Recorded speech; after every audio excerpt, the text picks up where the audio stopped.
it's easy to think sometimes that we're the only one who went through something. Especially growing up. You're living in your little world, your little bubble. You're just a child. You don't understand the vastness of the world. You don't understand the expanse of suffering.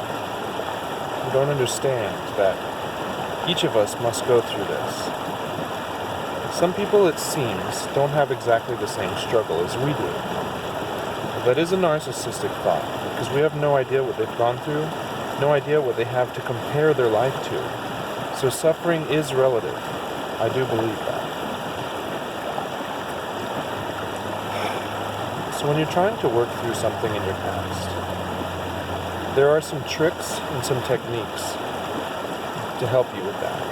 You're never going to be able to eliminate it completely, because what it is crafted you into who you are today.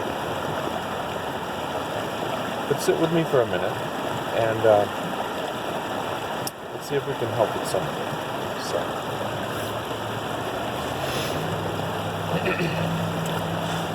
what I want you to do first is think back to the earliest memory that you can of someone who cared about you, someone who treated you in a way that you would think is loving and caring and compassionate.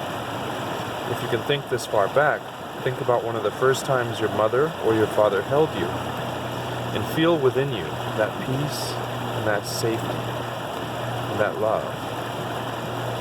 Now feel how that feels to you inside. And hold it there. Hold the peace. Hold the love. Let it fill your body. Let it float out to your fingertips and down to your toes. Fill your whole body with that love. Now, remember that feeling. Next, move to the very first time that you remember feeling hurt or betrayed or physically abused. Locate that memory within you. And I want you to relive that memory and feel that pain. Feel that suffering and the sorrow and the betrayal that I thought we were supposed to love each other. I thought we were supposed to be caring. I thought you would never do this to me. Let that fill your whole entire body. Just feel that suffering. Experience it. You'll probably have to do this outside of this video to really feel it, but cry about it. Let it happen. Then afterwards, take that very first memory, and as you take the feelings from the first memory, and then think about that second memory of the betrayal. But as you watch that memory in your mind's eye, feel the love and compassion from the very first memory. Because something I want you to understand is that that second memory, that hatred, that hurt, that heartache, that helps craft you into a better loving person later. I'm not excusing it, but I am letting you know that it is a foundational building block for who you are today. So experience that pain, but cover it with that feeling of love. And take a step back from the actual hurt of it. Watch the memory as a lesson, and let it mean something to you, as a step-by-step for how your life was made. Once you've done this to where you can think back on these hurtful memories, then you can use that as a tool for your future. Use that as a tool where you no longer think about it with emotions, but you think about it for what it has been. Next, I want you to think about the very first time you fell in love with someone, romantically. And feel how giddy you were, how you couldn't wait to get to them at the end of the day, or just any time you could. How when your parents wouldn't let you go over there, you felt like you were going to explode and die. Feel that beautiful, beautiful, true love. Experience it. Remember how good it was. And don't let it be tainted by anything that happened after. Because what I want you to do next is go and find a memory. The very first time you were betrayed by a lover, cheated on, stabbed in the back, left, abandoned, whatever it was that made you feel betrayed by that significant other. Do the same thing as before. Experience it, suffer for it, talk about it out loud if you need to, let it happen. And then take that new, fresh love and put that emotion over the top of that memory. Okay?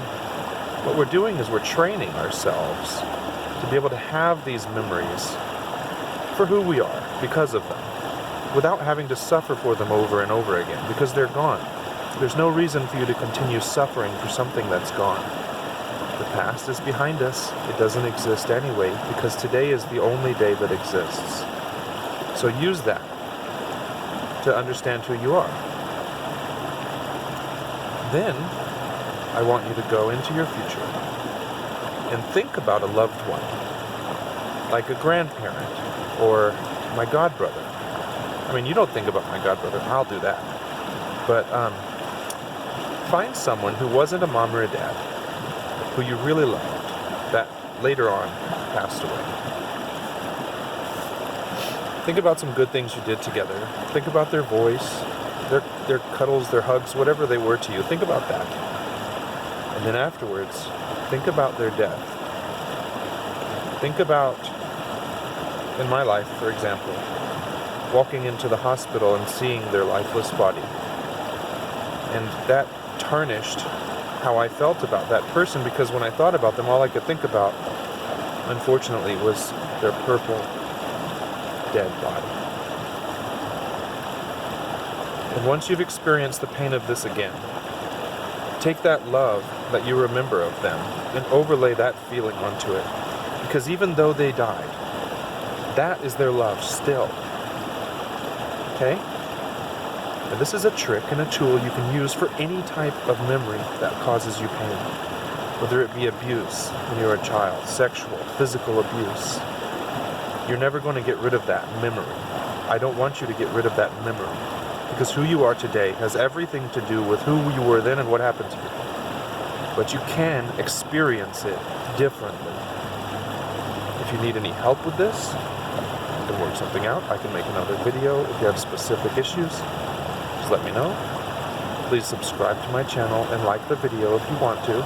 I am trying to grow, but it's not really of any significance. So if you feel like doing it, please do it. Love it.